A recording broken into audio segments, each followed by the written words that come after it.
Hi friends, welcome to our channel. నా పేరు రమేష్ వర్మ. ఇప్పుడు నేను చెప్పబోయే మాట కొంతమందికి నచ్చకపోవచ్చు, అయినా కూడా దయచేసి జాగ్రత్తగా వినండి. నేను ఈ మాట ఎందుకు అంటున్నానంటే, కొంతమంది క్రైస్తవ్యాన్ని తీసుకొని పాస్టర్లుగా చలామణి అవుతున్న కొంతమంది పాస్టర్లు వాళ్ళు చేస్తున్న అవినీతిని నేను ఈరోజు మీ ముందుకు తీసుకురావడం జరుగుతుంది. నేను ఈ మాట ఊరికనే అనడం లేదు, అవినీతి అని. దగ్గర 2,27,94,000 రూపాయలు దొరికిందంట గంట జాన్ బాబు దగ్గర. ఈయనెవరో మీకు బాగా తెలిసే ఉంటది, సుపరిచితుడే. ఈయన అకౌంట్ లో ఎంత 2 కోట్ల దాకా డబ్బు పడితే సడన్ గా ఇంత డబ్బు ఎందుకు పడిందిరా అని డౌట్ వస్తే, వీళ్ళు ఇక్కడే కాదు వాళ్ళ ఇంట్లో ఏమన్నా ఉందేమో సోదా చేద్దామో అన్న ఆలోచన వచ్చింది అంతే వాళ్ళకి, పోలీసులకి. అక్కడికి వచ్చి వాళ్ళు సోదా చేస్తే అక్కడ 2,27,00,000 బయటపడింది. ఒక పాస్టర్ కి లిక్విడ్ క్యాష్ 2,27,00,000 ఎక్కడి నుంచి వచ్చింది? ఎవరిచ్చిన డబ్బు అది? చాలా మంది ప్రజలు, దళితులు, చాలా మంది పాపం అంటే వాళ్ళు ఏంటంటే, మాకు ఈ మతంలో ఉండడం వల్ల మాకు విలువ లేదు, మాకు గౌరవం లేదు, మేము క్రైస్తవ్యానికి పోతే మాకు విలువ ఉంటుందేమో అని మారిన వాళ్ళు చాలా మంది ఉన్నారు. ఫ్యాట్ మాట్లాడుకుందాం, చాలా మంది ఉన్నారు. అట్లా పోయిన వాళ్ళని వీళ్ళు దండుకోవడం. దేవుడు మీకు పరలోకంలో ప్లేస్ ఇవ్వడు, మీరు 10వ భాగం మాకు ఇస్తేనే దేవుడు మీకు ప్లేస్ రెడీగా తీసిపెట్టుంటాడు, 2 సెంట్ల 3 సెంట్ల తీసిపెట్టుంటాడు అని చెప్పి చాలామంది పాస్టర్లు చెప్పి పాపం అమాయకులైన ప్రజలను మోసం చేసినారు. ఇది నమ్మినా నమ్మకపోయినా ఇది పచ్చి నిజం. దీన్ని వెనకేసుకొని వస్తా ఉన్న చాలా మంది సోకాళ్ళు కుమారులు, ఆ కుమారులకు కూడా చెప్తున్నాను, అయ్యా మీరు కోట్లు వేసుకొని తిరిగితే సరిపోదు. మిమ్మల్ని నమ్ముకొని ఆ ఆదివారం చర్చిలకు వస్తున్నా, శుక్రవారం చర్చిలకు వస్తున్నా ఆ పేద ప్రజలు కూడా మీ మాదిరిని కోట్లు వేసుకొని తిరగాల. అలా బ్రతికేదానికి వాళ్ళకి ఛాన్స్ ఉన్నదా? లేదు. అలా బ్రతకనిస్తున్నారా?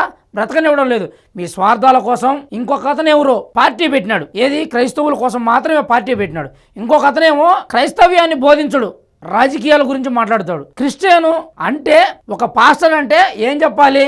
మనకు హింస పనికిరాదు, అహింసవాదం మనం పాటించాలి, గాంధీ తత్వాన్ని మనం తీసుకోవాలి, మనకేం చెప్పినాడు యేసు ప్రభు, మనం ప్రశాంతంగా ఉండాలి, ప్రజలకు మేలు చేయాలి, ఇట్లాంటివి చెప్పాలా. కానీ వాళ్ళు అవి చెప్పరు. ఎంతసేపటికి 10వ భాగం ఇవ్వండి, ఇంకొక అతను అనిపోతే కొట్టండి, చంపండి, పగలు కొట్టండి, ఇంకొక లకారాలతో కూడా మాట్లాడిన పాస్టర్లు చాలా మంది ఉన్నారు. వాళ్ళందరినీ నమ్మి పాపం దళితులు చాలా మంది బాధపడిపోతున్నారు. దళితులనే కాదు, ఒక పెద్ద క్యాస్ట్ వాళ్ళు కూడా దాంట్లో చేరి వీళ్ళు చేస్తున్న మోసాలకి పాపం చాలా మంది బాధపడిపోతున్నారు. జగన్మోహన్ రెడ్డి గారు కూడా తీసుకోండి, ఎవరికి అడిగే ఎందుకో, ఆయన అక్కడికి పోతాడు, చర్చిలోకి పోతాడు, ఆయన ప్రార్థన చేస్తాడు, అలా సతీమణి గారు కూడా ప్రార్థన చేస్తారు. కానీ ఇలా మోసాలు చేసి పేదవాళ్ళ కడుపులు కొడతా ఉన్న వాళ్ళు మాత్రం పట్టించుకోరు. ఎంతసేపు హిందూ గుళ్ళ మీద, హిందూ దేవాలయాల మీద, హిందువులు ఏదైనా గుడి అది శిథిరావస్థకి వెళ్ళిపోయి ఆ గుడిని రెడీ చేస్తానంటే పెద్ద నాయకులు వచ్చినా కూడా వాళ్ళ మీద వీళ్ళు కత్తులతో దాడులు చేసేటట్టుగా ప్రోత్సహిస్తారు, వెనకుండి వెన్ను తడతారు. వాళ్ళు జైలుకి పోయి వాళ్ళు బెయిల్ మీద బయటకు రాలేక జైల్లో మగ్గుతూ ఉంటే చూసి ఆనందపడతారు. ఇవన్నీ ఏంది? పైశాచిక ఆనందం కదా? మీకు మళ్ళీ చెప్తున్నా, ఇలాంటి పాస్టర్లను అసలు నమ్మొద్దు. ఈ పాస్టర్ అనే కాదు, చాలా మంది పాస్టర్లు ఉన్నారు. ఆయిల్ డబ్బా 200 రూపాయలు, మీరు ఏమైనా కానుకలు ఇవ్వాలనుకుంటే ఏది వాళ్ళు లాక్కునే డబ్బుకు కానుకలని పేరు, లోపల పర్సులో పెట్టి ఇవ్వండి అని. ప్రజలు మీకు అంత అమాయకుల్లాగా కనపడుతున్నారా? వాళ్ళు ఏదో వాళ్ళ బాధలు చెప్పుకుందామని అక్కడికి వస్తే, అది ఇంకొకటి ఏంటంటే వాళ్ళు లాక్కోవడం కూడా ఎలా లాక్కుంటారంటే అదేదో వారసత్వం లాగా. అంటే తండ్రి చనిపోతే కొడుకు వస్తుంది, కొడుకు చనిపోతే ఇంకో కొడుకు వస్తుంది. ఆ చర్చి ఏమో 10 మంది కాదు 1,00,000 మంది కలిసి ఆ చర్చి కట్టియాలా. ఆ చర్చిలో ఉన్న పాస్టర్ మటుకు వారసత్వంగా వాళ్ళేమో ఆస్తి సంపాదించుకోవాలా, వాళ్ళేమో గొప్పలు అయిపోవాలా, ఎమ్మెల్యేలు అవ్వాలా, ఎంపీలు అవ్వాలా, మంత్రులు అవ్వాలా. వీళ్ళు మటుకు పాపము ఆడనే ఉండాలా. దేవుడికి ఎంత మొరబెట్టుకున్నా దైవ మనుష్య రూపేనా అంటారు. మీరు ప్రజల దగ్గర 10 రూపాయలు తీసుకుంటున్నారు కదా, 10 రూపాయలు 2 రూపాయలు ప్రజలకే మళ్ళీ తిరిగి ఖర్చు పెట్టండి.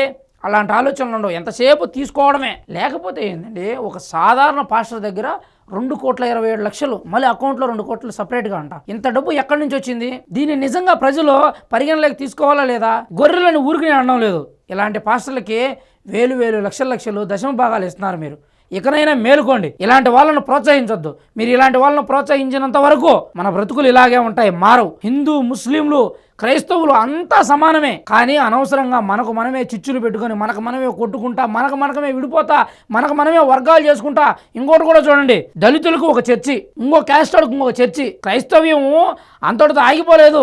మతము హిందుత్వంలోనే కాదు, అక్కడ కూడా ఉన్నది, అక్కడ కూడా విడిగా. అంటే ఎట్లంటే మాల క్రైస్తవ్యం అదొక సపరేటు, మాదిగ క్రైస్తవ్యం అది సపరేటు, ఇలా కూడా తయారవుతున్నారు.